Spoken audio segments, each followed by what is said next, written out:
Welcome everybody to That's the Thing Week 15. I am your host Lawler, and with me is Johnny Boy as always. This week we have our guest Liefx joining us. We are a podcast where we talk about imperative topics in the Rocket League community. Each week we usually have a special guest. That is Leaf, as you can see. Him and his mug are joining us today. We dive into the latest news, juicy gossip, and try to talk about more relevant information if possible, all while keeping a serious yet lighthearted atmosphere. To end, we always bring up, or try to bring up, what we call the Community Rising Stars, which is a way for us to give back to the community and some of the cool stuff that have been created by you guys. And then we always end with a live Q&A, because at the end of the day, that is the thing. This week on That's the Thing, we are talking about RLCS marketing and why it is so important for not only Rocket League in general, but also the esports scene. And then we are going to be talking about the roster updates, because there's a lot of new sponsors coming in, some changes, and some other relevant information. But to start things off, Leaf, welcome. How you doing, buddy? Hello. Thank you for having me. It's apparently there's some things that I actually know stuff about to get me on here. So thanks for having me. Fooled me too. You know, you asked a while ago about wanting to be on, and you fooled me. You're like, yeah, I totally have stuff to say, and I'm like, yeah, okay.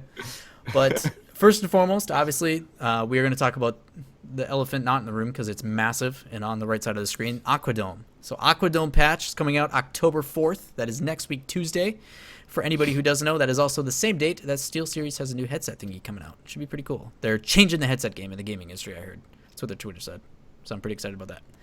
Is that what that nerd advert is about? Yeah, nerd. Yeah, nerd. Everybody just spams nerd. Awkward. If we get a nerd spam in the chat, that'd be awesome. Yeah. So Aquadome update's coming out. Obviously, it's a new map. It is a standard map. It's just it's the next standard map that is after Utopia Coliseum. There's no changes in gameplay or anything. It's just it looks pretty and it's underwater. I have talked to, I think it was Eric who mentioned some of the stuff. There is a couple things that they're doing, like there is whale sounds. It's a bunch of like Finding Nemo stuff flying around. Like Dory's gonna be swimming around making whale noises. There's some pretty cool, I guess, sound stuff that we don't know about. Some of the goals. So he teased a little bit a long time ago. It should be exciting, but that'll be cool. I mean, like you look at hoops that like. Those are probably the best sounds in all of Rocket League. Like those tires squeaking. Oh, yeah. So good. It's easy squeaky shoes, man. It's easy squeaky shoes. 2 new cars, Triton and Proteus. Intersea God and Rule the Seas, Triton. Sleekest submersible battle car. Yeah, a lot of people are really excited about Proteus and those wheels. Those ones. Those look pretty cool. They're like little fans. I just dropped a pen on my foot. That hurt. Ow. But we're all most excited about, because we're all addicted. We have a gambling issue. Yeah, Champion Series 3. Oh yeah. That's it's gonna be ready. Import decals, animated decals, exotic wheels, and more. A new import battle car. It's a black market boost, I heard. Yep. Breakout boost or something. I'm watching your stream and I'm trying to see the Champion Series 3, and I tried scrolling your webpage on mine. Nailed it, dude. That's some new immersion. Did it work? Almost. A little bit of lag. Sorry, man. Yeah. So Breakout Type S, new import vehicle coming in. Wonder how many crates that one will trade for. And then last but not least, all the fancy stuff in the crates, and some of the stuff looks insane. Some import boosts. I like that one. The one that's on the Esper. That looks pretty crazy. It's like special beam cannon. Those exotic wheels, by the way. Yeah, those are cool. Those exotic wheels, though. Yeah.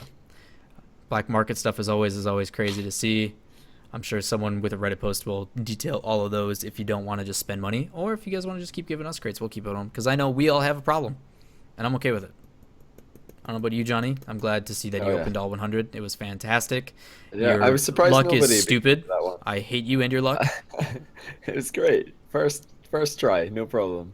I didn't even know what I was looking for, and the chat just went crazy because I got a black market certified decal. You played it so well too. Like you're like it was like the epitome of Grandma's Boy. For those who have ever watched Grandma's Boy, there's a part where Nick Swartzen gets challenged in the game room to DDR, and he's never played it before, and he like has a crazy high score, and he's like, did I break it? Is that a bad thing? And that's pretty much what Johnny Boy did. He got a black market decal, first crate, and he's like, is that good? Like, was I supposed to get that? Like, I'm like, yeah, it was part ignorance and part acting, as most of my stream is. You gotta act a little bit for the camera.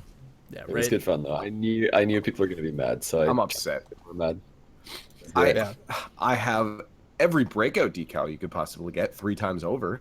Yep. Yeah. But Me and It's Takumi are the awesome. boys. not really good. Me and Takumi But are if the you think boys. about it, I opened 99 after that, and I didn't get any black market decals. So I'm pretty unlucky, right? Yeah. 99 and nothing. Just the first one though, that was too good. It was just Yeah. because as it was spinning, as it was scrolling, I said something along the lines of, I think everybody wants to black market decal or something, and then the black Wait, market decal you didn't even came say on the that. You screen and said black market. it You just said black stopped. market wrong. You didn't even call it a black market I decal. don't You're like even, I don't a even know what I called market, it. like you're like a market dark decal or something. Like you said the wrong words. You didn't even And know what then it was comes on the called. screen, and I was like, what? No way! Is that it? Is that good? And people were just Did I really- break they were it? Is so that a high mad. score? And they were like, it's even certified. I didn't even notice. It was good. Oh man, so dumb. I'll have to And do that then again, though. they're That'd updating. be People great. realize that the hot shot and the roadhogger poop, so they added some fresh coats of paint. They updated those a little bit, and then they added more achievements and trophies. Still, no one's gonna play them though. And then some Yo, new Roadhog Excel new is painted all I wheels. play. New painted wheels. Really?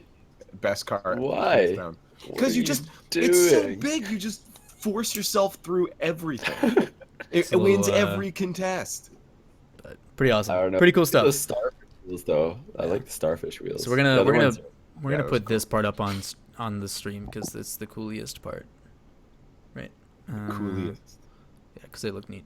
Anyway, Ain't so yeah, nothing cooler. cool stuff. That is on October 4th. That was announced this morning for people that are not aware. Stay tuned for it next week. Next week, Tuesday. Good stuff. Good stuff. But we're going to move on to the first topic, RLCS marketing and its importance. So over the past week, there has been a lot of topics in the community, on Reddit specifically, about why is the RLCS not promoted more.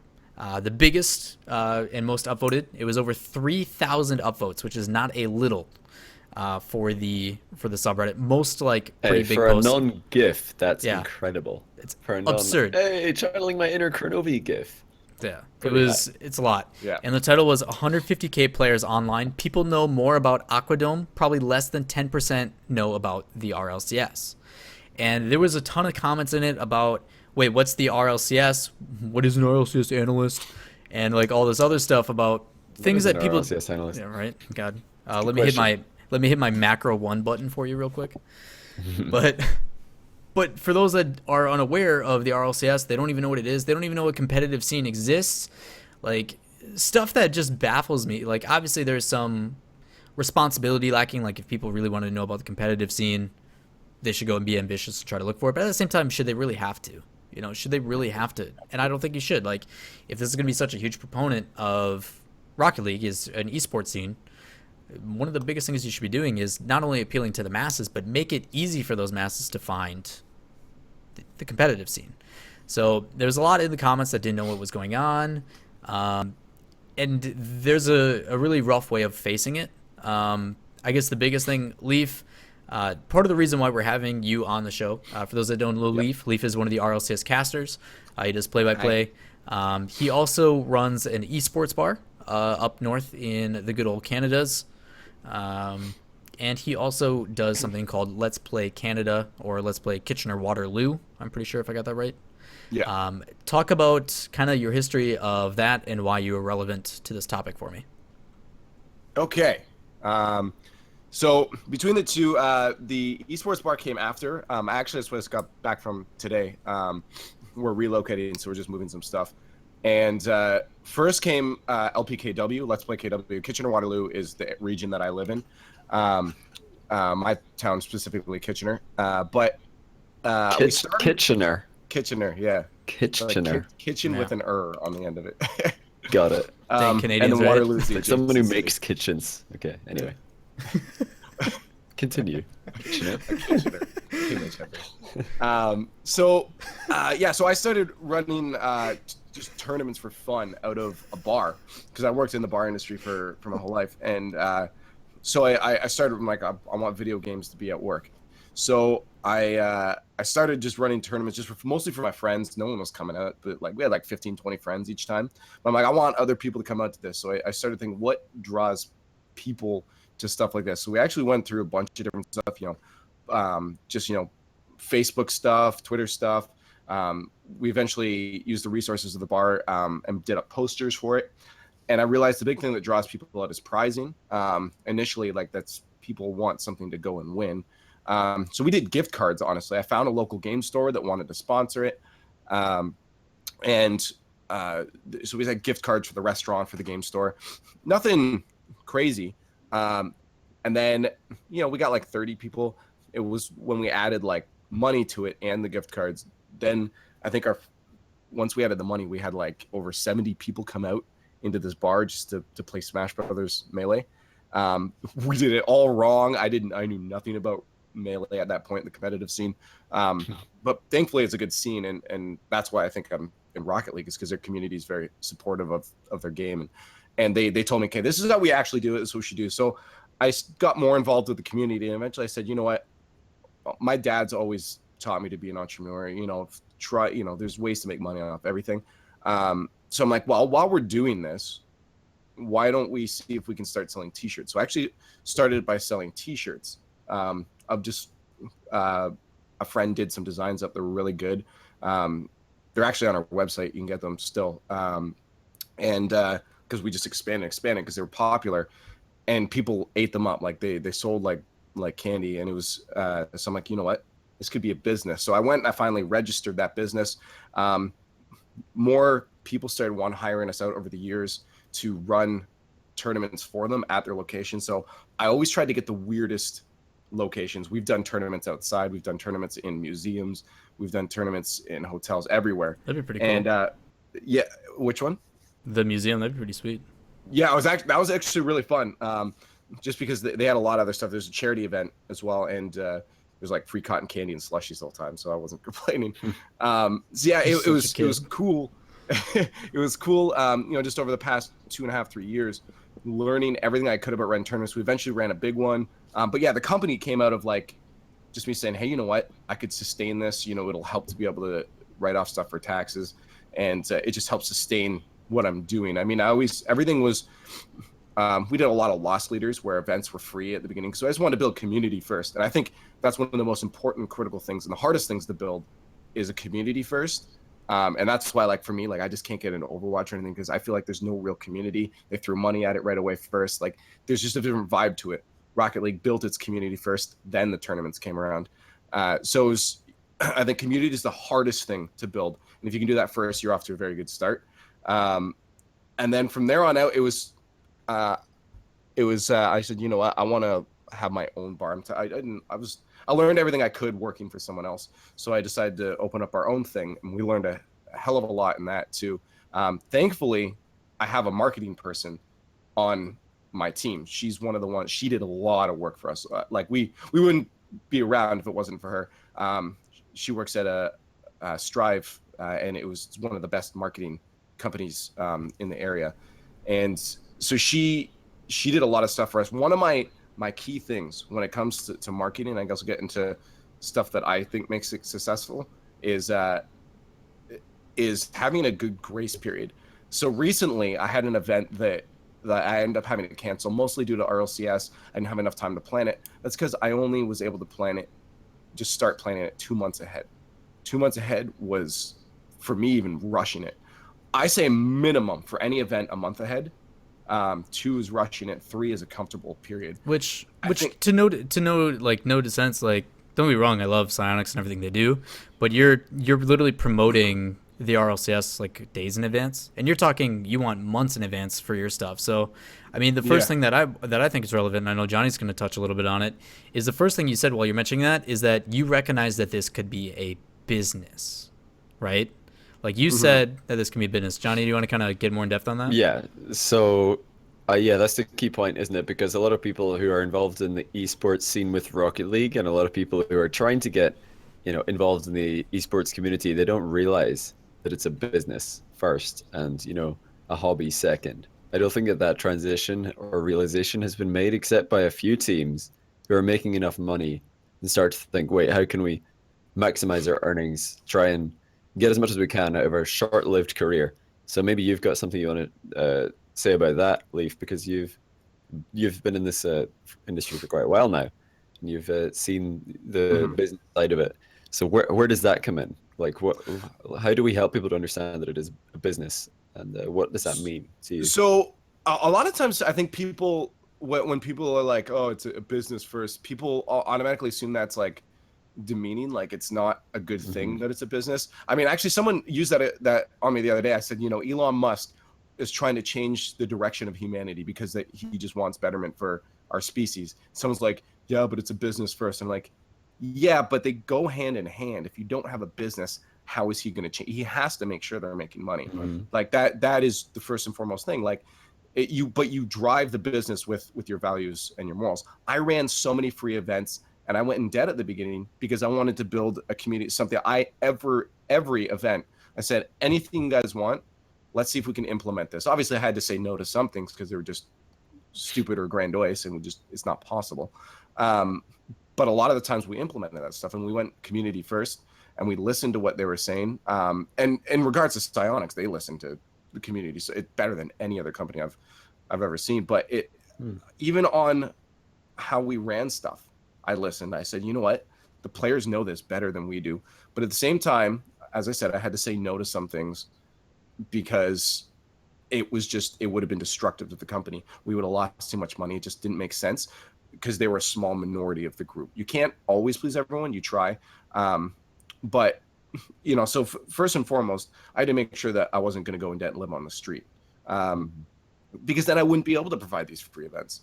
So that's actually where the t-shirt idea came in, was I'm going to be able to make money by still giving people that can't spend money a chance to play in these tournaments. So I had to make sure my butt was covered. Otherwise, these guys wouldn't have those events to play. They just wouldn't exist because I'd be broke.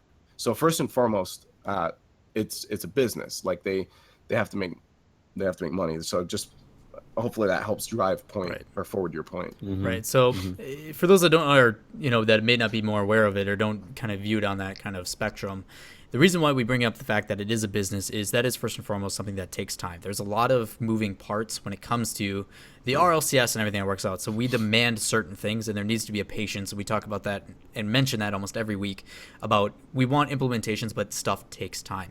In order for them to just put something in the game that says, hey, game's embedded into the client, you can watch RLCS in the client. That's not something that's easily built. That stuff takes time. You got to make sure that it doesn't conflict. It doesn't cause other issues in the client. Like there's certain things that they have to do on a test server, and that takes hiring someone to make it. Someone has to make it.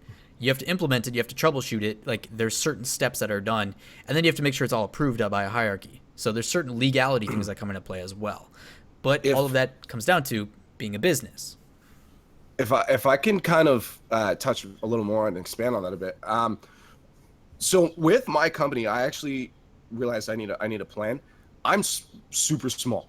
I'm really small business, just local startup business.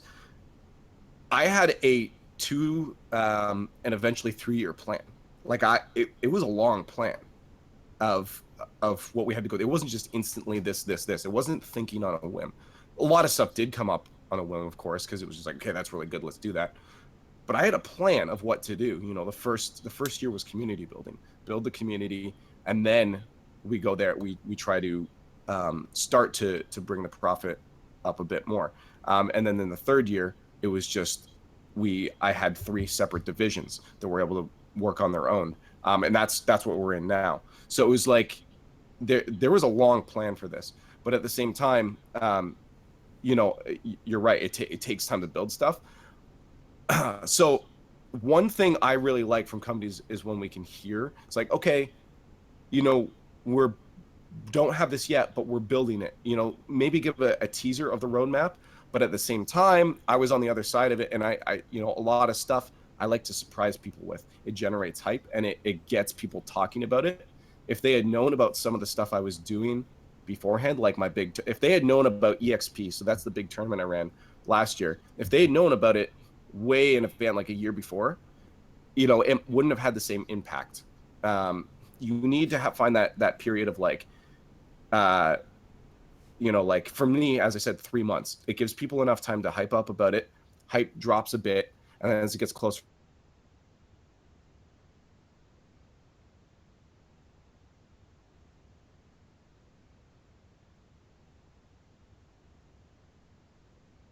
So at the same time, it's nice to hear stuff from companies, But at the same time, if they just told you their whole roadmap for the future, there's no surprises. If we had known about Aquadome, well, we wouldn't be talking about it right now. It would have been like, oh yeah, we're expecting that a year from now. We already know it's coming out. So there are things that they could very well be working on. And that's why I tell all these regions like OCE and them that are like, oh, why aren't we in it? I'm like, dude, you just gotta wait. Like, trust me, as long as you keep your community alive, things will come around your way. They can't just say their whole roadmap right away. Mm-hmm.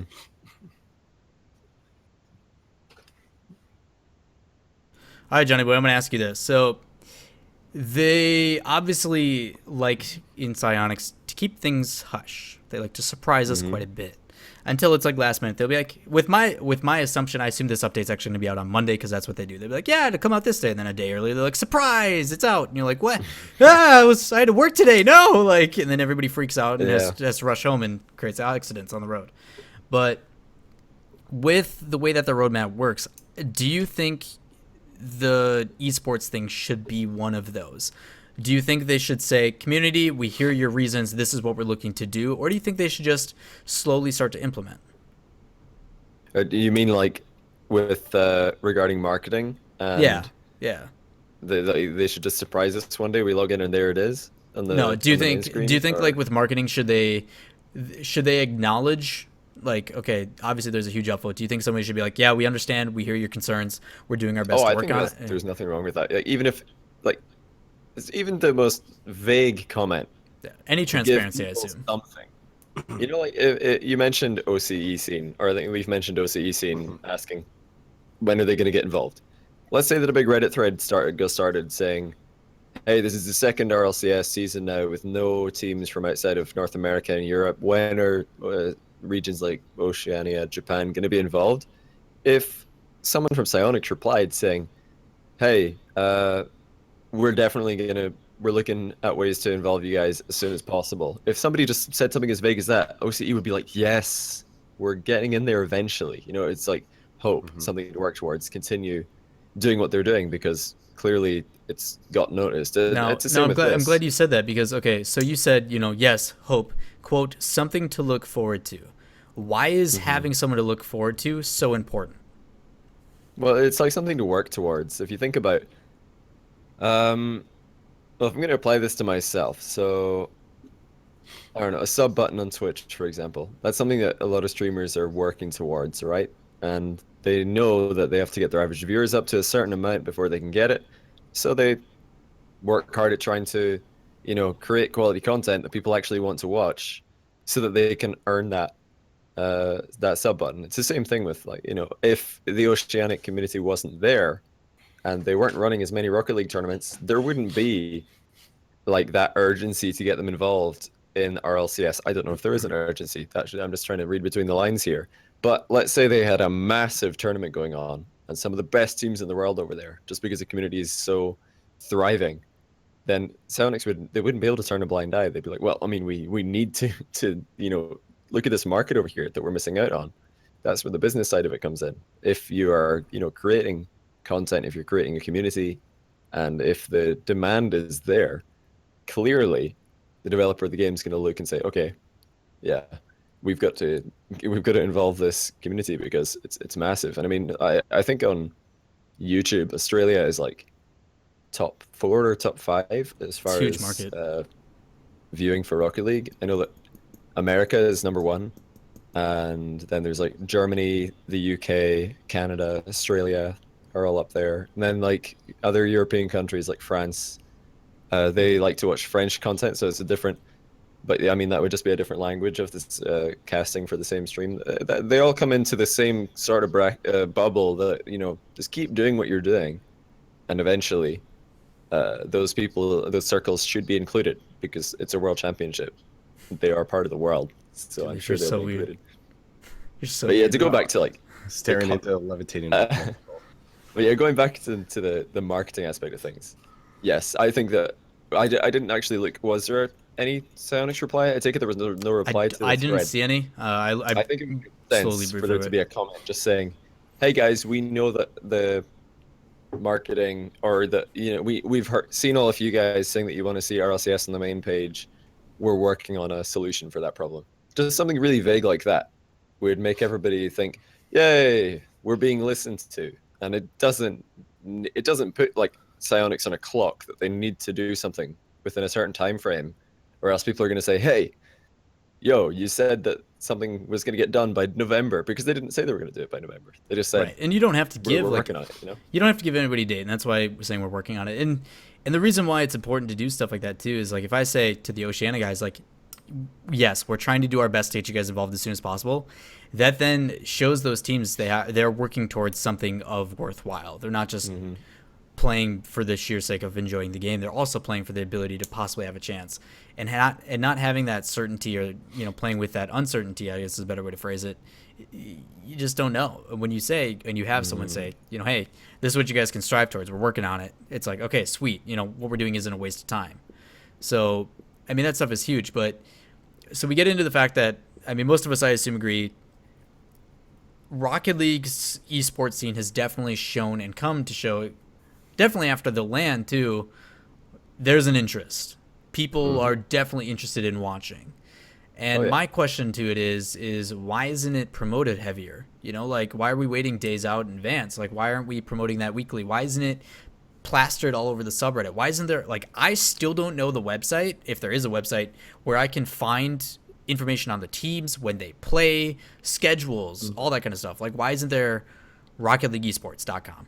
There is a Liquipedia, but I have no idea what the link for it is, and it's so confusing to get around on. That is not the usual Wikipedia, is it? Yeah. Yeah. So it's up to the community as of right now, and I don't think that's how it's going to be. If they put this much money into like a studio and all this other kind of stuff, like, don't get me wrong, production side, all the stuff, like all the events, like the RLCS in general runs very, very smooth. Everything is phenomenal. Twitch broadcast is great. It looks fantastic. Production kills it. But when I look at where do I find this? Why are there people in the subreddit that have no idea about it? That to me is a problem. And I think we all agree on that. It seems like such an easy thing to fix. We've said this on this show before. Just main screen, instead of some link to a YouTube video that nobody really wants to watch, why not have a link to the stream? It's so simple. And a short little explanation. It's like their main menu in its current form would fit the bill perfectly if they would just take that little segment on the right hand side and you could even have multiple things on there that people can click through, right? Right. Like if I go into Rocket League, there's just one thing there, one YouTube video. It was a Lichinio montage for a while, and then they changed it to some create opening video, which wasn't as good as my create opening video. And now they've got, what have they got now? They've got a feature video about Aquadome, great. But like, why isn't there just a little button that I can click and like go through like multiple things? It can't be that hard. I mean, I don't code games, but I mean, how hard can it be, right? So, like, if you just have a little button on the right, I click it. Oh, look, there's RLCS. I'm gonna be a bit of a devil's advocate and say, you know what, maybe it's something, because think about Psionics and Twitch are both new to this kind of thing. Maybe they had a roadmap built out, they had their budget set, they had all the resources set and ready to be used, and then something like that pops up. Oh yeah, that is a good idea. And it's just hard fitting that into their already done schedule. Just being devil's advocate, that could be. But even they've got YouTube videos linked there, right? Like every week there's constantly a YouTube video linked from the main screen. They've got a YouTube channel. Why don't they just link their own YouTube videos? It can't be that hard. No, I mean they've done some pretty amazing things with Rocket League. I did paste it in chat. I struggle to think it's that difficult for them. Yeah, I did paste in the chat. There's RocketLeagueEsports.com, and it does show the general timeline of the details of how the open qualifiers work and the prize pool, and it's a 3-month season, and you can see a schedule, like a tentative schedule of like, this is when these teams play, this is their scores and stuff like that. But like, it's not easily found. Like, you have Nobody's to go gonna find this unless they already know that Rocket League Esports exists, right? And it's not the issue of finding more information. Like, those that are involved know how to find stuff. They're more than ambitious to go and search for it. The issue is not about knowing that it's out there. It's a matter of making it so easily available it's hard to miss. And I guess this is where I would like to propose more so solutions. The biggest one, I think, and me and Johnny Boy talked about this, is as soon as you open the game, there is showroom, play online, exhibition, etc. Why not have an esports tab in there? Whatever you want to call it, like RLCS now, or like have a fun name for your esports scene, whatever you want to call it. Okay, I would just put Rocket League Championship Series, because as soon as I open the game, I'd be like, Rocket League Championship Series, what the hell is that? And as soon as I click it, it could be embedded with a built-in API, which would be huge for stats and stuff, not only for us as casters, but also it makes your community more informed, which is good. It holds us to a higher standard. But you could do stuff like current update of the team rosters. You could do their stats. You could do their time schedules, their plays, link to their VODs. I mean, obviously, we've already seen that you can link a VOD on the homepage. Imagine having a separate dedicated section for it. There's certain things that I think they should do that I think would really, really help that needs to be built in the client. We saw, like it said, there's 150,000 people online, and a lot of those people had no clue. Like hundreds upon hundreds of comments and upvotes. It was unbelievable. That just didn't even know that Rocket League had an esports scene in general, or a competitive Well, I mean, scene. we know this firsthand. What's an RLCS analyst? Yeah, don't get me wrong. Like, don't get me wrong. There's Game. when you're talking about saturation, most don't know about the higher tier. That's just how it is. It's always going to be how it is. So why not make it easy? And that's, I guess, what ways do you guys think there is a way to promote this and do this correctly, but without intrusive? Because there's a lot of people that are going to see things that are like, if it popped up like RLCS this weekend, blah, blah, blah, people are going to be like, this is stupid. I don't want to see that, You still need to appeal like to a the pop mass. Up, not like an advert. Right. I think it just needs to be exactly what I already said, just on the side there. Just have a little thing that you can scroll through.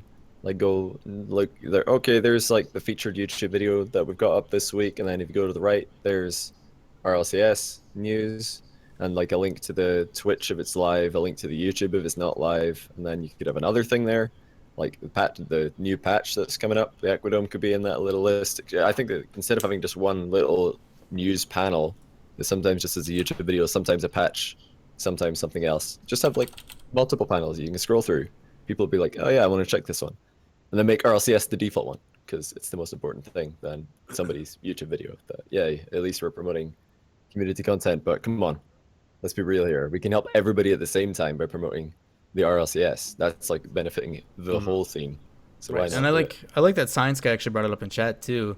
He mentions that, okay, not only should they do that for the RLCS, but imagine if they did that with other tournaments. Like, yes, RLCS is the top promoted, but imagine if you put Rocket League Central in there, PRL, Hype, VVV, like all those other tournaments, you could do that, and it could be a central hub for everything competitive scene Rocket League. So when all these people, like all the time in chat, people come in and go, how do I get involved in the pro scene? What do I have to do? They wouldn't have those questions anymore. And that's what you need. You need it so easily accessible that those questions don't even need to be asked.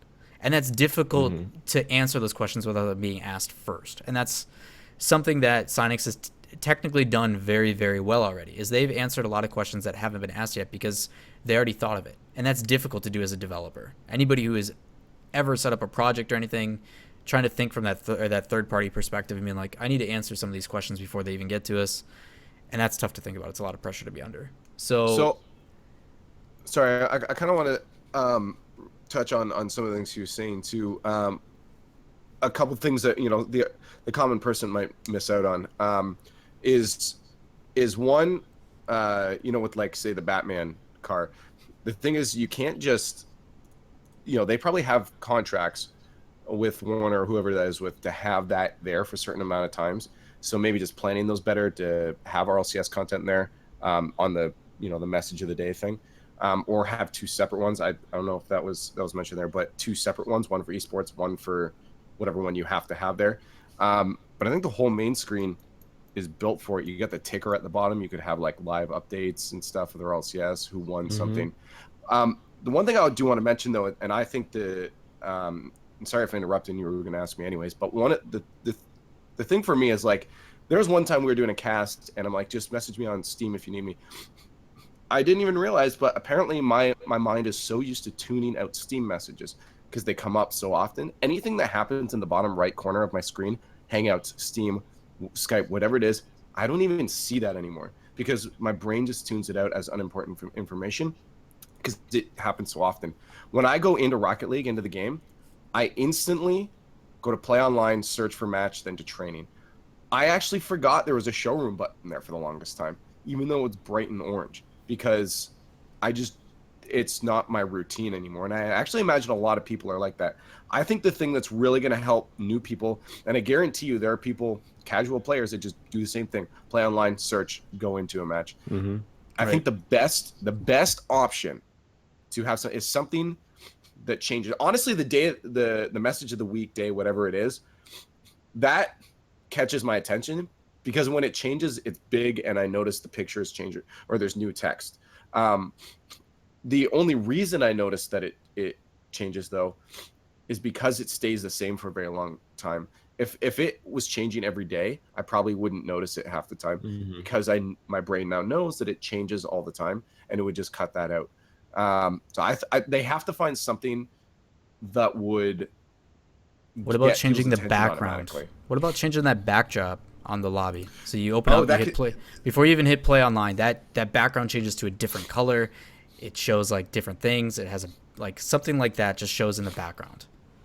Yeah, anything. There are a bunch of tools you could get. Again, you could have a ticker across the top that comes up when something's important. Like when there's when RLCS is live, have a ticker scrolling live now. But then when it's not there. Stuff like that changes and gets people's attention, and that's honestly like screens in Neo Tokyo, dude. The screens in Neo Tokyo could have the RLCS in them. Why not? But there's so many people that mention like, I mean the billboards and stuff already say like, there's so many people that are like, billboards in game. They just ignore it. They're focused on the game. They don't. The other thing, the obvious one, we have talked about this before, but this fits in perfectly with the discussion, is team decals. That would be perfect. Because if people go, what is Flipside Tactics, they would go and find out. There's a lot of corporate stuff that goes into that too. It's tough. Yeah, I think they could get it done though, and maybe no decals, but flags. I mean, yeah. We also don't know if all kinds of stuff. Yeah, we also don't know if this stuff is being worked on either. This is all speculation. So they might be doing that stuff. That's the stuff that they don't have to say. I honestly don't think they should say. There's a lot of things that go into it, and they don't want to build people's hopes and be like, yeah, your favorite team's flag is gonna be in the game, and all of a sudden it doesn't work out. And now it's not there. So they have to be, safe about it too. Well, that kind of comes back to my original point of, there's roadmaps for things, but sometimes there are things that they can't. Maybe they're contractually obliged for certain things because they're using third-party software to not say something until a certain time. There's a lot that can go on behind the scenes. Of course, I mean, the biggest thing that I think the community wants with some of this stuff is just, someone in the chat, and again, Sonics is really good for this, with someone in the comments thread saying, yeah, it's like, or can't even comment. You've just no comment, or a blank comment from one of their employees, just knowing that they're watching. They say they're always watching. I believe them too. So I think that's one. They saw that. Come on. Sure for. Yeah. 100%. Why didn't they just reply and say, we're doing something, guys? Even if they just said we're looking to do something. Because maybe they weren't, and now they had a board meeting after that, and now they're thinking of something, but they just haven't had an opportunity to do it. So I think people overestimate, because you got to remember, and again, I'm playing a lot of the devil's advocate because I like to try to see both sides, but you got to remember, Psyonix is a tiny company. They are not built like this. Game goes beyond what most indie games have done. This is the adoption is way more than expected. 50 employees. So like it's way beyond anything they anticipated. There's growing pains for sure. And as I said, they probably had a roadmap of where their resources should go, and they don't have the resources yet to add more onto the plate. So I think that's a big part of it. And I think the real issue is that we have a bunch of kids playing the game. Not to call anyone out, but like, we have kids playing in the game, and a lot of these kids don't understand how businesses work. Correct. And that also circles around to this is a business first. I think that's a big concern of it. I mean, look at a lot of the top players who are like 15, 16. I know a lot of them had never seen a contract before, and people have had to help them through that stuff. So it's like a lot of these kids have no idea how any of this stuff works. And then, they can concern, we all share these concerns, but they're going to be the vocal minority, of popping out saying, hey, why isn't this here? Why isn't this here? And then, we all bandwagon on because we agree. But at the same time, we do have to realize that they're smaller than we think they are. They're doing an amazing job as a company to do everything they can. And maybe there's just barriers they can't get past yet. I think we'll see a lot more happening in the coming few seasons. And that, I think it's just they're learning now. And again, even Twitch, this is a new thing for them. They're learning as they go, which is cool. So I think it's good that people are continuing to put stuff like suggestions out, because I guarantee you both Twitch and Psyonix are building off of that. We're shaping the way that they're going. We just have to be a little bit patient, because it does take time. As I said, with my company, I had a 3-year road plan, right? Like, and if stuff popped up, sometimes it's hard to implement it, even though it's good. So that's just my whole devil advocate kind of speech to the whole thing. So I guess kind of to wrap things up then. So obviously we agree that this is important. There needs to be a way to bring in the fan base. So I'm going to ask you guys both a question. I'm going to ask Johnny Boy first, and then Leaf, I'll have you close out. So Johnny Boy, why is the esports scene so important? What makes it so important? If you want to give your 2 cents on that. And then if you want to summarize things that you think they should implement, things of major importance, like try to leave it to like 3 or 4 things if you can. Okay. Well, esports is important because, like Leaf said right from the beginning, it's a business, and esports is basically a big advertisement for the game. How do we make the game player base grow? Well, you create a competitive scene, because I'm telling you, when you're, like Leaf said, 15, 16-year-old kids are actually the stars in the game right now. What about like the kids who are, younger than that, and they see RLCS for the first time, and they just get inspired by that, and they think, I want to do this one day. And you're Just talking, like if your age limit is 15, then you don't need to wait until real sports where you're like, physically developed. You could just actually get that good at a super young age, like Scrub Killer, for example. And I mean, that's going to inspire so many people to try and get incredibly good at this game, which will snowball out of control. So if you want to make the game bigger, esports is a key component of that. We've seen that in other games already. Esports can help the game grow. Oh, nice overlay, Lawler. That's really impressive. I like that. But anyway. I need to turn off those hotkeys, man. I use my numpad and it just screws everything up. Like, I was typing to somebody, just goes bang, boom, and I like my eyes. I'm like, oh god, like I was abort mission. So that's the why it's important. And then if I had to pick like 3 things that I would do if Psyonix like gave me the decision on this one, what would I do? Well, number 1, the actual live stream would be integrated to the client in some way, so that as many different platforms would be able to just click a button and be watching the live stream in the client. Doesn't even have to have a Google Chrome open. You don't have to like leave the game. It's just right there. That's number 1. I think like accessibility of the stream is number 1 priority.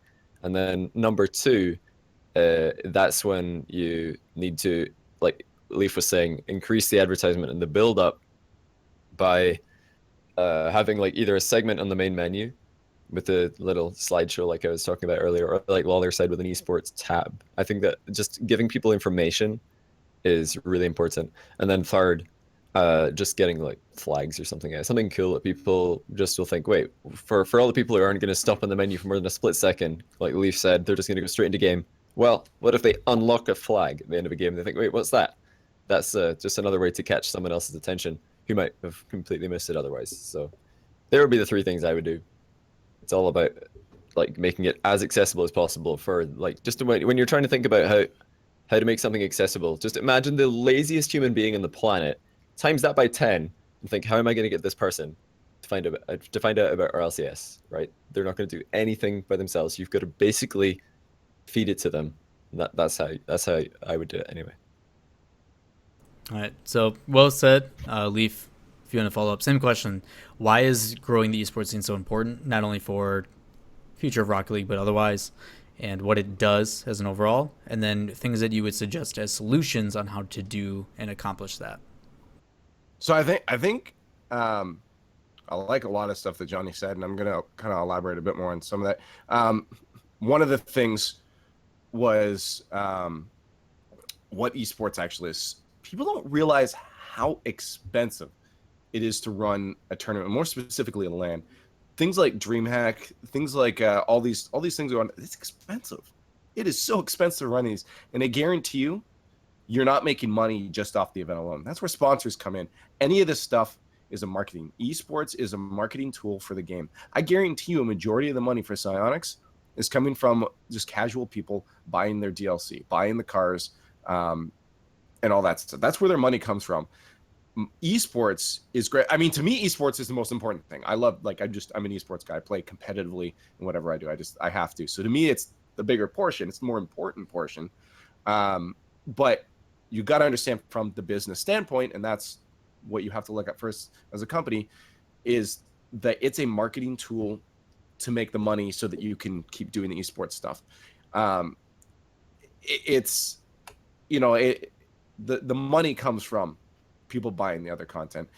So I think you made a good point, like, actually, I think Lawler, was you that said something about the, people watching the streaming game can unlock items and stuff like You I think don't CS you does don't that take my idea, you jerk. But yes. No, that's what I'm saying. I think it was you that said that. And like that's brilliant stuff, because it just Incentivizes keeps it. people watching. Yeah, and people can, from there on, they'll unlock stuff. They'll stay in the game longer. They'll buy more content because they'll be with it. But I think if you're gonna put, like, why would you, like, the overall issue is, why would you put money into the marketing and then do nothing to make sure that marketing reaches people? I mean, it's the same thing. Like, why would I put an ad on Twitter and then not give it any metadata so it goes to the right people? It just goes to random people. It doesn't make sense to not do anything with it. So I think the big focus is making sure that this, the esports division and the marketing for it gets to as many people as possible, so they stay into it. You're going to get so many people that'll play the game a lot longer. I have friends that have played, I don't know how they do this. They played Rocket League for, a week to a month with their friends, but then they stop playing it. I don't know how you would ever do that, but they've done that because they've gotten other games.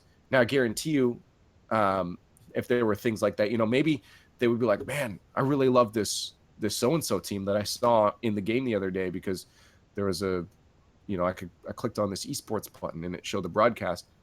Maybe they might stay a little bit longer. Now you have more chances to sell them stuff, and that money can go into making the whole product better, the overall thing. I think esports and the casual go hand in hand. Without either one of them, you don't have esports without casuals, because casuals are the ones that support it.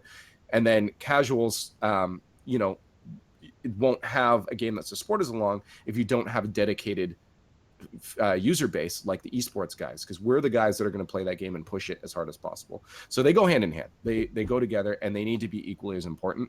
And as a business, sometimes people try to maximize profits and they overlook that they're both as important, and it goes the wrong way. I mean, that's look at Nintendo, man. Like, they are the worst when it comes to they don't support esports at all, but it survives because the community's good. They don't support it at all. It could be so much bigger than it is. It could be one of the biggest esports in the world if Nintendo paid attention to it. So, like, Psyonix is already doing a really good job.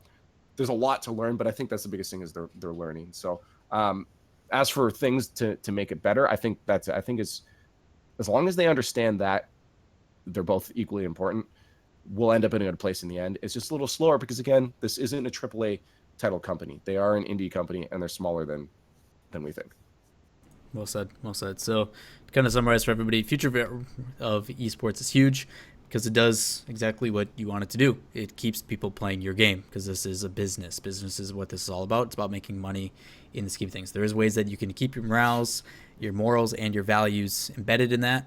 And I think the best way that we as a community can understand is by doing what we're doing. We're being patient. We're respecting what they think they did. A lot of people kind of question crates, and now we're all obsessed with it. They handled it very well. Yet another thing that Psyonix has done well for us. So understanding that this stuff takes time is huge. And just like Leaf and Johnny Boy both said, is when you market it and you get those younger kids that are at that age of 8, 10, to look forward to do something. It's the same thing that they do in professional sports. You get so many young kids that see their favorite pro player and be like, I want to be a professional football player because this player inspired me as a kid. You want to have that same stuff happen to you in esports. You want to be able to look and see, okay, Garrett is 16. I want to be just like Garrett, or whoever you. Yeah. He's a big boy. Yeah. But so, like, you look at that, and that's the kind of stuff that you want, because then it excites that younger audience, and then it just keeps snowballing. It's the same reason why traditional sports have been around for so long, is because generations keep piling in talent. If there's no talent to play, then there's no esports scene in the first place. So finding a way to incentivize those kids and making it so that audience that plays this game is so easily accessible, it needs to be possible. Now, ways to do that, in my opinion, first and foremost, there needs to be some easily accessible way on the front page. There needs to be something flashy and showy to make it so you can find where it is. My opinion, either a complete layout change. So the background, instead of a grassy thing with a field and stuff, change that to black and red, white, whatever. Put RLCS on the top, say that these teams are playing, have a schedule live, like change something that catches the people's eyes so they can't miss it. As soon as I log in, I know there's games going on, and then have a button there that says watch. I click that, it brings you straight to an embedded version of Twitch, and you're good to go. You don't have to click it, you don't have to pay attention if you don't want to, but if you do, let's incentivize it. Just like Leaf was mentioning, and CSGO does this very well. They have a watch tab, you click on it, and if you watch, you have a chance for them to give you a random skin, crate, something. James Bot in chat also mentioned, imagine if you could predict the matches. And this is where like a built-in API works. You could use that not only for maintaining the stats on your players, but you could also use it to see your demographic of what is being watched and who is watching and what you need to promote more. We all know that G2 and Flipside bring in the most viewers. So yeah, we're going to probably do something during those times because we know we're going to have the biggest viewer base. If you watch some of these other less known matches to increase the viewer base for them, you have a chance to get a crate. Or like James Bot said, maybe you can predict the outcomes of the games. And if you get so many right, you get a certain item. Like if you get 7 out of 7 games right for the weekend for NA, you get certain wheels. You know, something like that to incentivize watching and being interactive and staying involved in it. It's not something you have to do, but it's something that allows you to build it without really, like, you can't force anything on anybody, but if you make it available, people will do it. People like to interact and be a part of something. So doing that naturally in the game, obviously there's certain ways that they could do it that makes it even easier for them, I think is important, right? So I like James' Bot idea. I think that'd be cool to allow people to do pick'ems, and based upon how many they get right, they could get like a crate or something. I think that'd be really, really cool. I think they need to put the stream embedded into the game somehow. It needs to be big and loud and in the way. I don't think it needs to be overkill, but it needs to be somewhere on that front page. I think the easiest way to do it is just change up the background. Instead of it being grassy, plain and stuff, show like a stadium with like banners and all. Like, I think it'd be cool. You know, something showing the lineup of who's playing that day. I think that'd be phenomenal. I think it's a really easy way to do it. Obviously, there's a lot of work behind the scenes. Like, those graphic guys are busy as it is, but to throw something in that, I think it would incentivize it. It brings a lot of people into it, and it makes it really, really important. So, marketing, get on that. I'm sure you guys are already, but you guys, I think, with all these patches, have incentivized the saturation. You guys have done new maps. More Rumble was a huge thing. A lot of the pro scene plays it because it's a lot of fun, but it's not what they really, really want, I don't think. So I think the next step is to focus on the scene of esports and the top tier guys, that 1%. And this is a good way to do it. You know, really incentivize it for them, add a tournament system, do something to really bring it in, you know. So hopefully the Sinex guys pay attention to this. I know a couple of them do watch it. Hopefully I don't get in trouble for it, but I feel it's really important. I think these guys really need to focus on that top tier now. And we're gone. But I think it's important. So, well, we don't have a career for the esports scene. It doesn't grow anyway. So hand in hand, you know. But good stuff. Good stuff. Questions, if you guys do have, will be answered at the end of the show. So make sure you guys, if you do have anything regarding this topic, don't be afraid to ask at the end. But that is going to do it for the first topic, RLCS marketing and its importance with Liefx. We're going to move on to the next topic, roster updates, new sponsors and subs. But before we kick out Leaf, if you want to shout out where people can find you, how they support you, all that kind of stuff. You can find me underneath my space-saving monk bed. It's IKEA, by the way. Yeah, on the internet, Liefx, you can see that nice giant text above my head, at Liefx, L-I-F-X, on Twitch, Twitter, Facebook, everything. Literally just put Liefx at the end of anything and you'll find me. It's actually probably a bad idea. I'm sure I could have people knocking at my door if they looked hard enough. But yeah, anywhere online. Thanks for having me, Lawler. I really appreciate it. It's been fun. I've been wanting to get on since the beginning, so this was a good one to get me in, and hopefully if I'm not on here, I'll be trolling your chat in the future. Sounds good, man. Appreciate you stopping by. We will see you later. That is Liefx, everybody, one of the RLCS casters and play-by-play guys.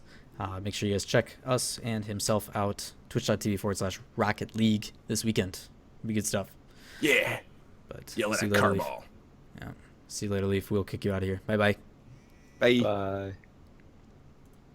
All right. Oop.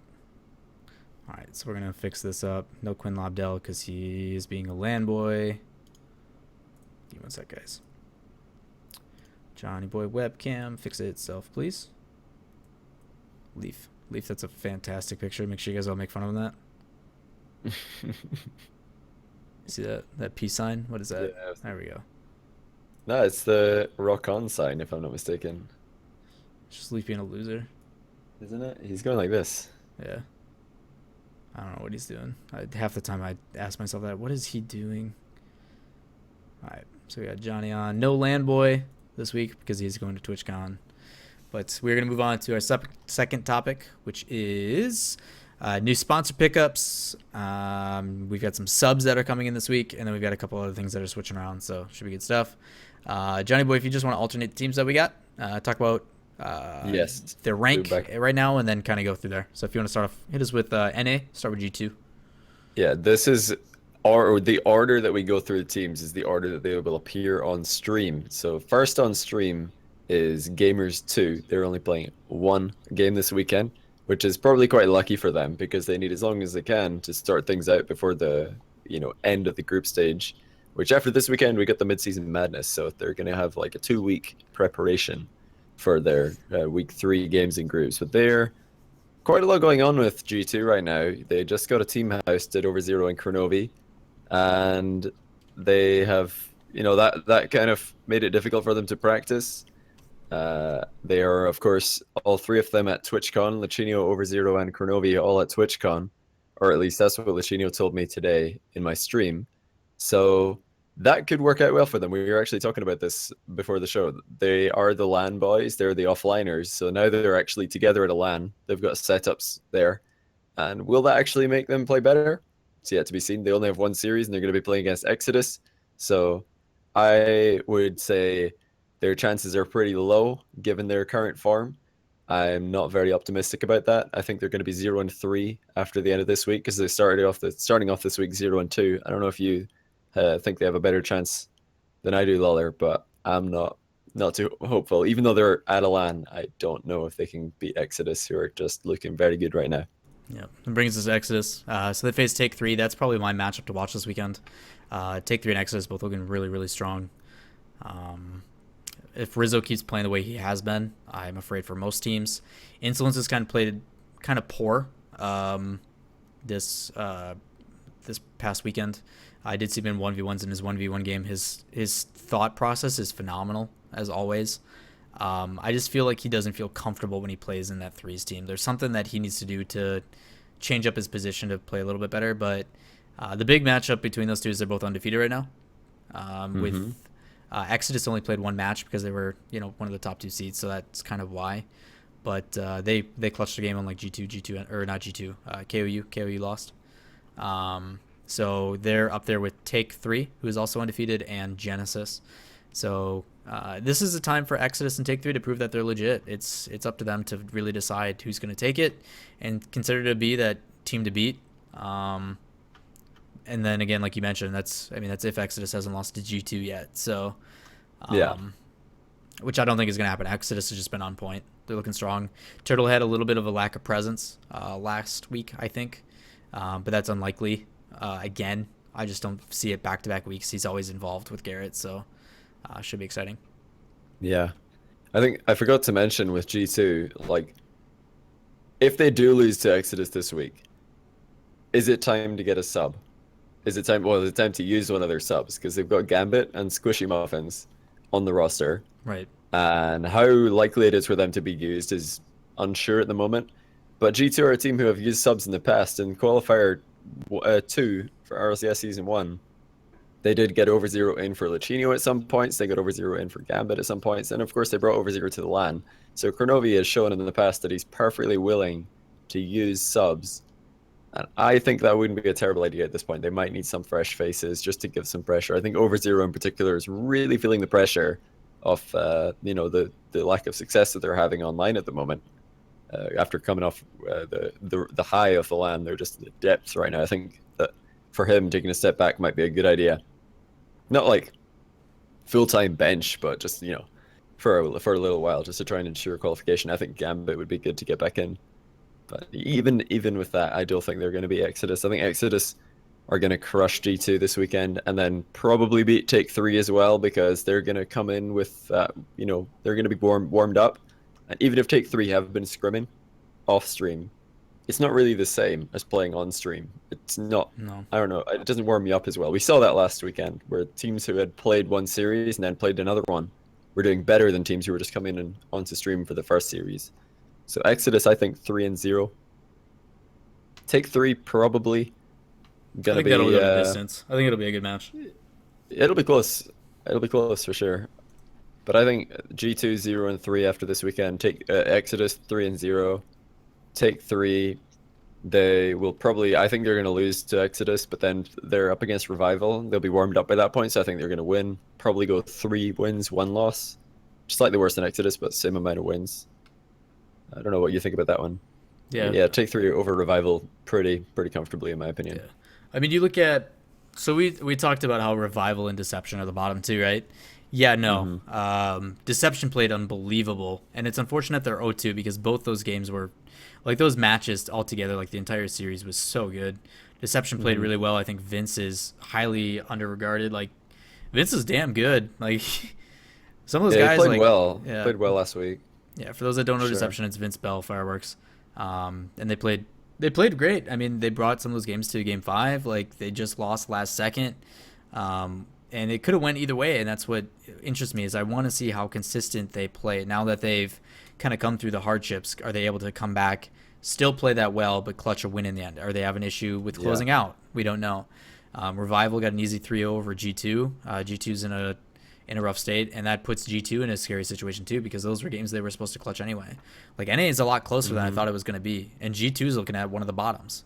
So Yeah. that's why I mentioned last week when I was on the desk, like G2 needs to step it up, because any more games they start losing, they're gonna have a rough spot taking top 6.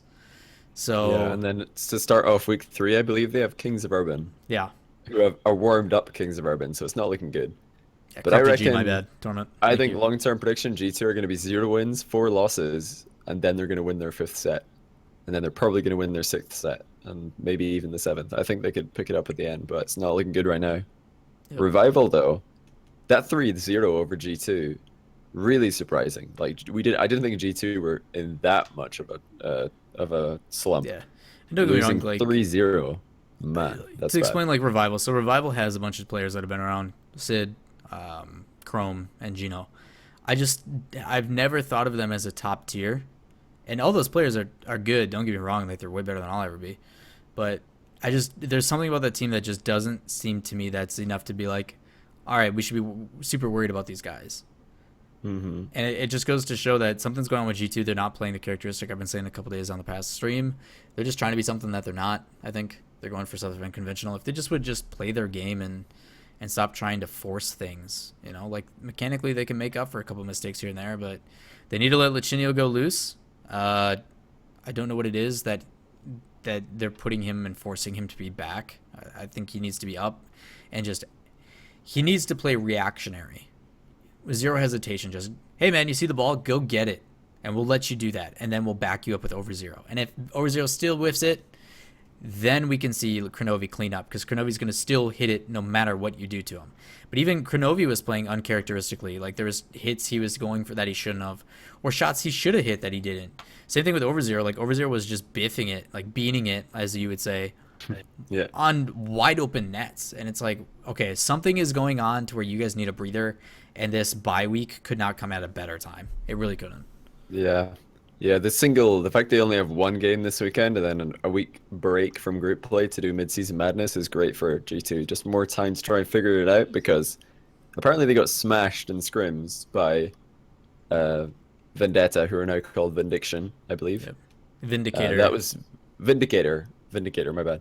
Vindicator Karma Edition smashed Gamers 2 in scrims. I think they over zero said on stream that they lost 13 out of 15 scrims. Ouch. To Vindicator, which is pretty bad. So, and then of course Vindicator picked up Karma. We'll talk about that in a little bit. I wouldn't say they as picked well, up, but yeah. Well, yeah, There's some Karma things as the main happened. roster. Yeah, things happened. Yeah, we'll talk about that. But I mean, that's got to be one of the main reasons why they're like, oh man, we just And this is the great thing about, you mentioned beaned as an adjective. It's so good because it can be a good thing and a bad thing. They beaned G2 in scrims. They absolutely beaned them. Just like Context clues. Yay. So yeah, back to Revival. They actually got a win against G2 in groups. And bear in mind, if you get 2 wins, that's enough as long as there aren't any ties. And I mean, G2 Revival, if they both finish off with 2 wins, Revival have the head-to-head over them now. That's a really good team for Revival to get 2 wins against, because G2 are probably going to be on the low end of the groups. So if Revival can beat, like, we're agreed they're probably going to lose to Take 3. I think Take 3 are going to take 3 games in that series. I think just play too fast. Deception, Revival could definitely beat Deception. I think they will. That's their 2nd win in the groups. That'll put them 2-2 at the end of this weekend, which is insane. I did not think Revival would be picking up 2 wins this early. And Deception, like you said, despite looking quite promising, they do have the 0 wins, 2 losses to their name. And it doesn't matter if the losses were close, you don't get anything from them. And they're going to have to... Unless it's a tiebreaker. Yeah, unless it's a tiebreaker, of course. Because games come into that. But yeah, they need to beat Revival. Just like I think Revival are going to beat Deception, but Deception, they really need to beat Revival because that's one of their games that's going to be easier. Unfortunately, Revival are coming in to the game from another game on stream, so they're going to be warmed up.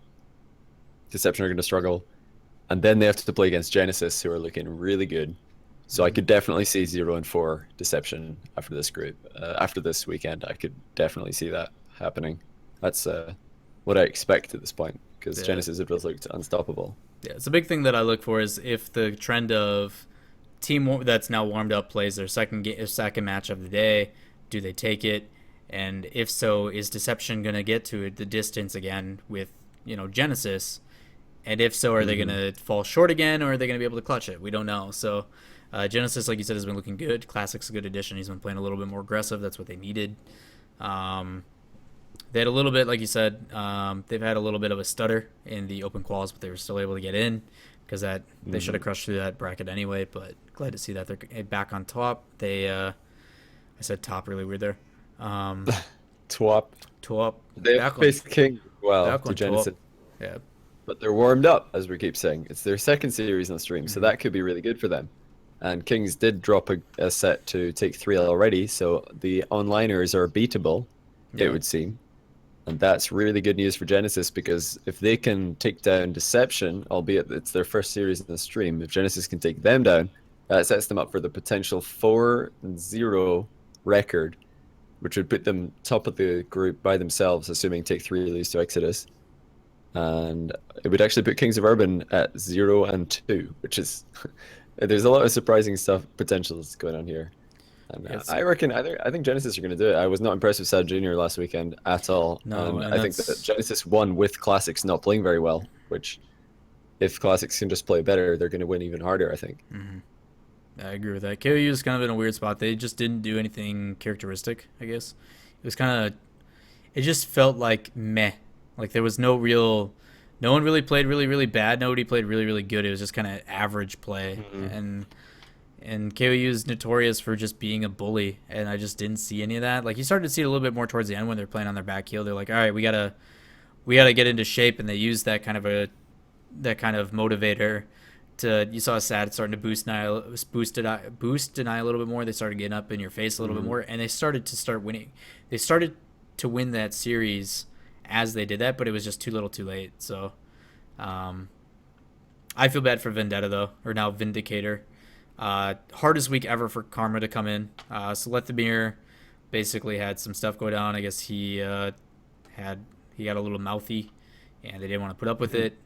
People need to understand that this is a business. You don't have time to deal with that kind of stuff because the difference between 6th and 5th spot are thousands of dollars. Like, I don't have time to see if things get better over the course of the weeks because that could mean losing matches that they shouldn't be. So they decided to move Lethamir to 5th on this roster. He said, F that. I helped you guys qualify, put out a twit longer, and now is no longer on the roster. He decided to say no. So they moved Karma up. Karma is going to be having to play a warmed-up KOU that is difficult, but she could also prove a lot of people wrong, and I hope Karma uses that as motivation. Is everybody's doubting her? She's a girl gamer, like she can't play with the big boys, and now she's gonna have to play She against can't KOU. parallel park. Yeah, It's gonna be rough, man. nice car pun, dude. But Thank you. yeah, she's gonna have to come up and really show up, and I actually think that her playstyle fits really well for Vendetta or Vindicator. You know, she's not a shooter, but she can pass. She can get up in the air. She can hit the ball and put it on net for Torment and Darkfire, who are both phenomenal shots. So I think she actually suits that roster really well. But KOU, I think, is going to take advantage of what Vendetta or Vindicator has problems with, which is clears. Is they get stuck in their corners too much, and they're very predictable when they clear it up the field. So they're going to have to mix it up or try to do something to really stick it to them. But if Vindicator can make big clears and get it downfield, I think they have a really good shot against KOU. That should be another match to watch, because that's going to basically determine if Karma stays as a full-time spot, I think. Yeah, it can either shut up all the haters because people are doubting Karma and saying, "Come on, like Lethamyr is way better as an individual," and I think they're not wrong. Lethamyr is probably better as an individual player, but three great individuals will not always beat three lesser players who are playing better as a team. And Look how obviously far Team Darkfire Enjoy and went. Prime example. Yeah, Team Enjoy, exactly. They went to like third in Europe, which is probably third in the world at the time, online at least. And they were not the greatest individual players, but I guess Darkfire Tournament, they decided that they just prefer to play with Karma. They got 13 out of 15 wins in scrims against G2, and they were like, well, we beat the world champs 13 times. Let's go with it. Karma, you're on the team. And then they remembered, oh no, G2 are terrible online. Oh, this may have been a mistake. So I hope they didn't jump the gun on that one and make too much of the decision based on beating G2 in scrims, because right now that doesn't hold much weight based on what I saw from G2 playing ranked together on stream a while back. I was like, I just took a glance over at Lachinio's stream. I was like, they're losing 5-0 to three players I've never heard of in ranked threes. What is going on? Why are they losing? So I don't know. I don't think they're going to beat Kings. I think as long as Sad Jr. doesn't play as badly as he did last week, he actually hits his open nets and doesn't miss the ball when he's trying to wall clear, then they'll be fine. Don't know if Sad Jr. is still in chat, but mate, hit the ball. You'll be grand. Yeah, I think you're gonna. They're gonna struggle against Genesis, but I could see them taking down Vindicator pretty handily. I think I've done it for Good for NA. G2 and Deception. I've got them at 0 wins at the end of the day. Kings of Rebel, I've got them at 1 win. Revival 2, Vendetta 1. Exodus 3, Tick 3 3, Genesis 4. So I've got Genesis top in the group this weekend. And Gamers 2. Yeah, I think it really comes down to those two teams, Revival and Deception. Revival and Deception basically determine how the bracket's going to play out. If Revival plays strong, I just don't think they can do it over the teams that they do play. I think Deception's going to beat Revival. I honestly do. You think so? Okay. Yeah, I do think it. Very close in the middle. Those guys, I mean, they have nothing to lose, and I think that benefits them. They're the dark horse. They come in strong. They've got really only a name to make for themselves, and if they put up, I mean, they played really strong last week. I mean, their games were solid.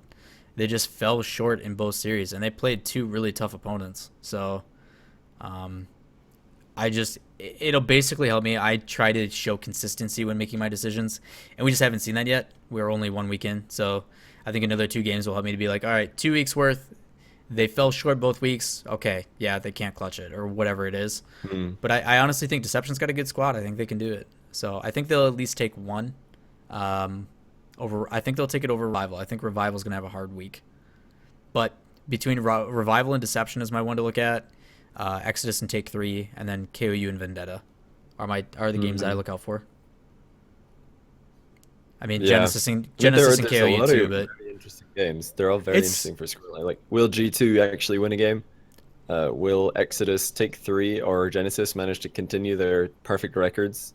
Will Deception win a game? I mean, all of these questions are very interesting questions to see. Will Karma play well with Torment and Darkfire? I mean, Torment and Darkfire were definitely playing better. Lethamyr was the weak link on that team, so I think they could definitely perform well with Karma. Yeah. We'll have to wait and see. In all honesty, I mean, you look at the teams that are in now. I don't think there is ever a team that I look at now that I'm just like, yeah, easy pushover. like each game I watch, I'm like, I'm actually like, I'm Well, curious to see. there's G2 though. I mean, well, There's G2 free too. it's like you're kicking that dead horse, man. Like, just let it die, all right? Like, It's poor all right. kids. They're all at TwitchCon. Yeah. They're not watching. He's just sitting there, and he's like, they're like sitting there looking at a picture of them raising the trophy, like that Wolverine picture in bed with the picture frame. Like, they're all just looking. That's what's happening right now. Yeah. No. I'll let's put it out there. I do want G2 to win every Yeah. game from here on because I want them to make it to the LAN. Me too. I really But do. yeah, I mean, you look at each match, and it's nice to see like, okay, everybody is like, I'm excited to see how this plays out. Like, is this team able to come back, or is this team just going to be and take the expected win? So, same thing goes for NA as EU. Like EU's the same route. Like every single of those teams, like after Red Eye's like performance, I'm like, oh, okay, here we go. Like EU doing EU things, sounds good. So. I mean, first up, Oh My Dog, similar to G2, they've got a rough start. They got to play Northern Gaming. So Yep. sorry. Enjoy your loss now, I assume. It's pretty much how it works. And they're already 0-2 in the groups. There've been Yeah. no wins because they lost 3-0 to Red Eye. Oh My Dog are the G2 of Europe right now, although they didn't win the LAN. But they are in the exact same spot, starting 0-2, and they've got a tough game to start off the day against Northern Gaming. I don't see it happening for OMD. They looked alright against Mucket, but it's rough. Only game of the day, and they have to face Northern. Rest in pepperonis is all I can say about that one. 0-3 the dogs. Yeah, which I is like funny the dogs too. in the chat. On Good that to see. Rocket League esports webpage too, when it shows like the schedule, it doesn't even say their name. It just has a picture of the dog emote. It's fucking hilarious. Really? Yeah, it's so That's good. I like it's really that. Funny. It's funny. The Northern Gaming, they're going to be looking to continue their perfect record. Northern Gaming are the exodus of EU right now. They're one of the favorites to win the whole thing, or win the whole groups. And after probably putting down the dogs, they are going to be going up against Mucket Aces, which is a marquee matchup for sure. I can't wait to see that one. Devo against Northern Gaming. Going to be pretty sick because Devo's absolutely insane right now. That guy is playing very well. And Pashi had a great week one as well. He was looking really strong for Mucket. Overall, as a team, they're looking pretty good, our Mucket Aces. Will they be able to beat a warmed up Northern? I am not sure. It's going to be very, very interesting. Mystic as well. There's the story of him and Pashi. Of course, Pashi kicked Mystic way back in favor of Turbo Pulsar. So we get to see a bit of a revenge match for Mystic. I'm going to give that one to Northern Gaming. I don't know about you, but I think Northern are going to take it. It should be close, but I think Northern are going to take it. I mean, that match should probably go the distance. I assume Ace has been playing well. Devo has been really stepping up. Violet Panda 2, he just gets overshadowed by how good Devo's been playing. I think Pashi shows that he's mechanically sound all around the field, and he takes the role I think Kronovi should do for G2. Play back, let your two other teammates kind of go in, and then just be the supporting role. Push it in, let them go up for hits, and do it. NG just plays really fast, really strong team. Mystic, when he's on, he's really on. But he was kind of lackluster last week, but they still were able to take it. So I think if they can abuse that, they might be okay. But it's going to be a good match. I think Northern Gaming, though, will take it. Warmed up Mucket Aces against a Red Eye. Ask you, what do you think before we go into Red Eye? Who do you think is the worst player on Mucket Aces? Because I know James Bott thinks Pashi's the worst player in Mucket, which is the dream for Pashi because he doesn't have to kick anyone. But what do you reckon? Who's the worst player on Mucket right now? One Savage, He had two. to kick someone. Gosh, I wouldn't. It's easy for me. I wouldn't. I mean, I actually think that since Pashi like always kicks someone, right? He always kicks someone eventually. I think Panda's probably gonna kick it. I've not been that impressed by Panda recently. He's just like He's been so there. inconsistent. I mean, Devo has been so good that they don't even have to play that well. Like in qualification, Devo just like was a highlight reel, as you guys pointed out in the cast. Like they didn't need anyone else. Like, Devo was straight up No, on Devo was- and Devo's Pashi. I think insane. Pashi played really well last week as well. Yeah, yeah. Both. Pashi's they're never gonna kick himself. So I think But- Panda's getting. Even though Panda wasn't consistent per se, he didn't really do anything wrong because he didn't have to. Devo and Pashi just took over and back to back to back they kept going. But like when I think back about it, did Violent Panda really make any crucial plays that made them lose? Like Touched the ball before Devo scored a bunch of times, and that's an assist sometimes in Rocket League. If you, Right, the so ball it's not hits like you he, on its way- but it's not like on he its way to notoriously Devo was scoring like, a sick rebound. I mean, you don't need to.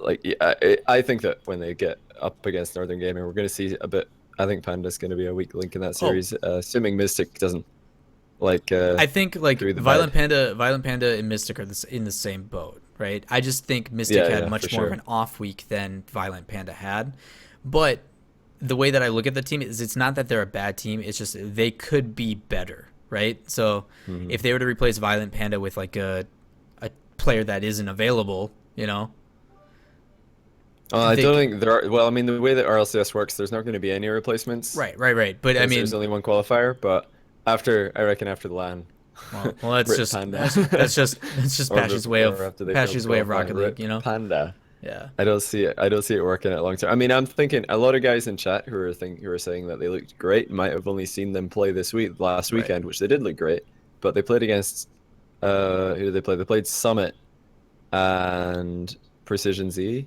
Yeah. No, Oh My Dog and Summit. So they Yeah, played yeah. Oh My Dog and Summit. That's right. That's two very easy teams. Yeah. They finished off 0-2, both Omerdog and Summit did.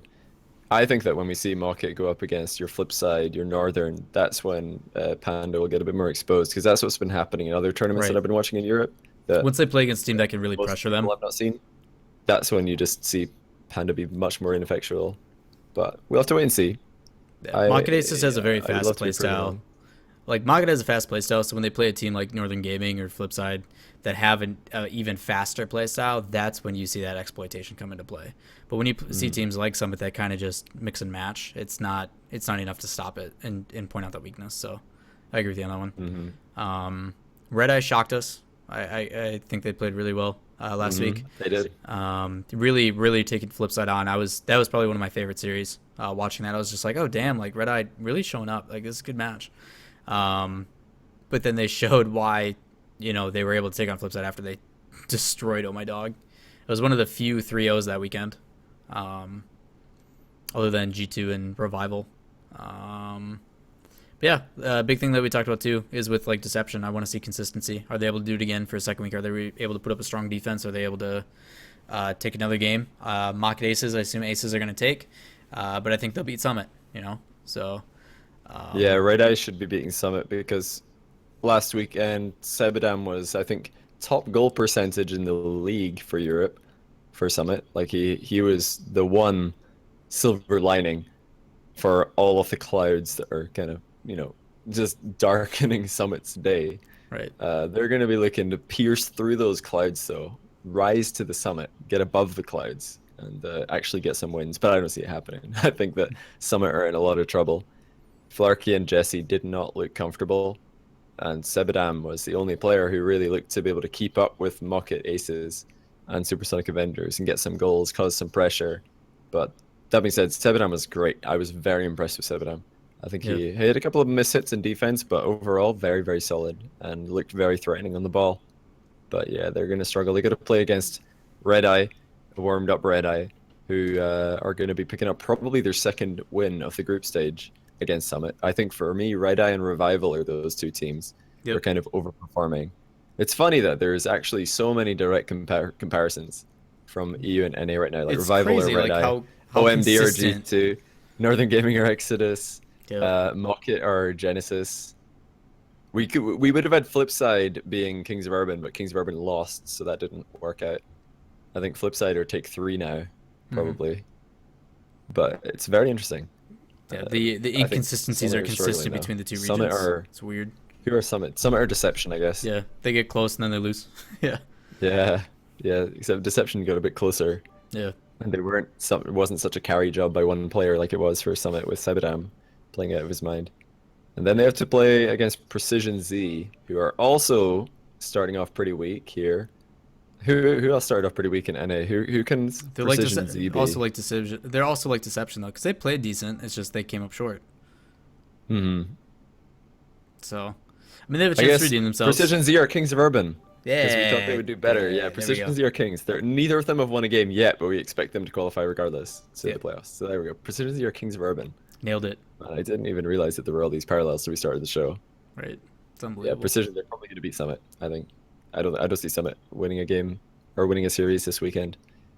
Versus PZ is probably the bigger chance out of the two, which is funny. I didn't think I'd say that because there's PZ. I've got Skyline, the Frenchman, on their team, and K-Dop, the Frenchman, and Red Eye are a 100% French team. There's 5 Frenchmen in the EU RLCS, and Summit are playing against both of the French teams this weekend, but probably more likely to get a win against PZ, I would say, just because Red Eye are smashing right now. And then actually, storyline of Yeah, hit him with it. Flip sub. Flip sub tactics, also known as freestyle tactics, this weekend. Jazer is subbing in for Greasy, and they knew that Greasy was going to be away this weekend. So this is a serious sub right from the beginning when they signed him on. They knew that they were going to need him. Oh yeah, and, Precision Z. Precision Z beat SA, didn't they? Yeah, Precision Z beat SA in qualifier. Or did they beat in last weekend? No, SA beat Precision Z last weekend. Yeah, like Precision, like SA had some. SA got the revenge because Precision Z beat SA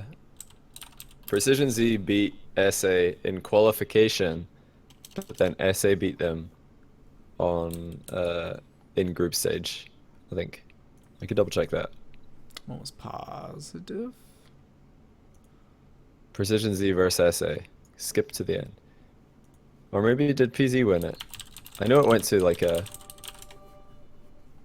No, Precision Z won it 3-2. Precision Z won it 3-2. It went to game 5. It was just SA started off really well. Yeah. But yeah, Precision Z are... I'm only saying that Red Eye are more likely to beat Summit because I think Red Eye looked so good, not because Precision Z looked so bad. And I don't think that Summit are going to be either of them, unfortunately. So those guys are both 1-1 instead. But I think Flip Side or Flip Sub Tactics, they actually beat Precision Z in Gfinity on Monday with Jazer playing instead of Greasy, which is quite interesting. PZ lost to Flip Sub Tactics, and Flip Sub Tactics also beat Mocket in Gfinity on Monday with Jazer. Yeah. Yeah, they won. I don't foresee Flip Sub Jazer being an Tactics issue. won. Well, they won Gfinity on Monday. They beat Mocket and they beat PZ. Well, you've got Cooks and Marky, man. Like. Yeah. I think they could throw me in and we'd stand a chance, maybe. Cooks and Marky are pretty good. Yeah. What do you know? I could just literally jump and boost, and instead of saying I'm up, I just say Moy guys the whole time, and they'd still be okay. I just jump and boost Moy guys. Jump Moy guys. Freestyle. If he goes for an aerial and I'm casting that game, as soon as I see it going, I will call him Moy guys. I promise you. Just look out for if they're winning comfortably in any of the games and he does a freestyle or just some spinny air dribble off the wall, the chat will go crazy spamming Jazer tutorial. It'll be so good. I'm kind of hoping for it. But then Marky will be furious, so I don't know. We'll have to wait and see. I think though, I could see a repeat of Gfinity. I think Flip Sub Tactics could definitely take it. I'm gonna give it to them. Gonna give it to Flip Sub Tactics over PZ. I don't know about you, but I'm confident. I'm confident that Flip Sub are gonna take it.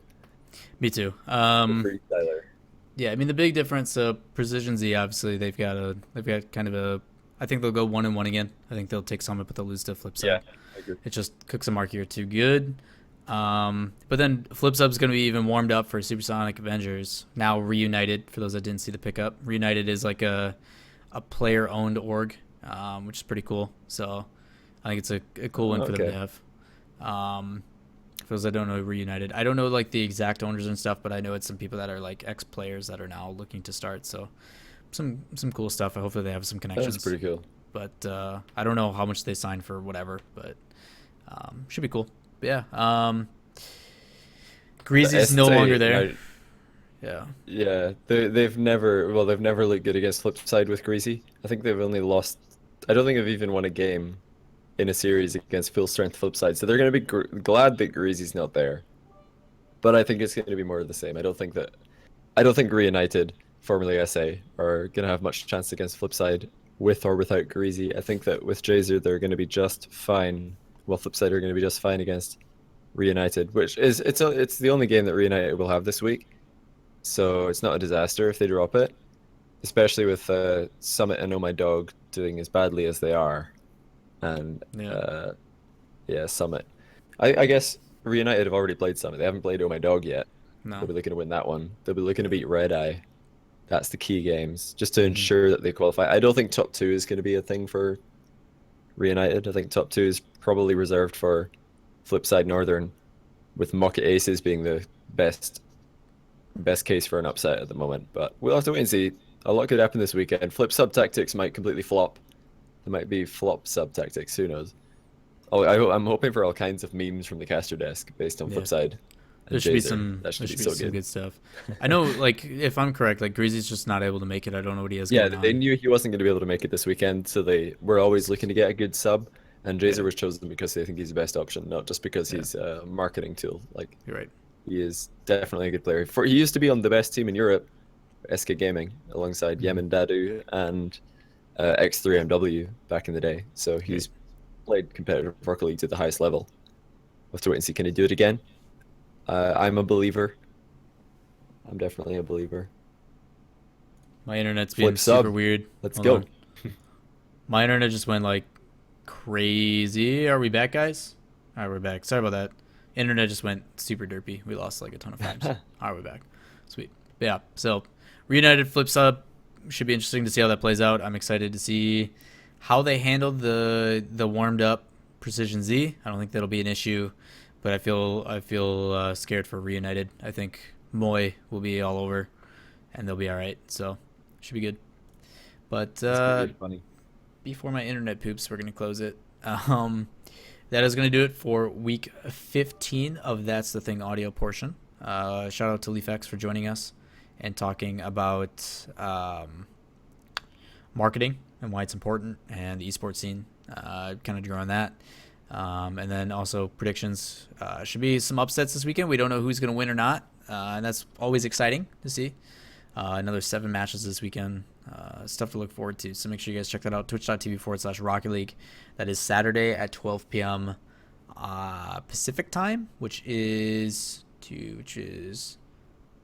8 p.m. your time. 8 p.m. BEST. Yeah. So that'll be interesting. Yes. And then for Sunday, which is Europe, that's 6 your time, and I think that is 9 a.m. for... No, Yeah. that's wrong. 9 a.m. for the West Coast. Yes, I was right. Okay. Yeah. So, good stuff. Make sure you guys check those out. We'll be there, ready to watch. But that's going to do it. We're going to go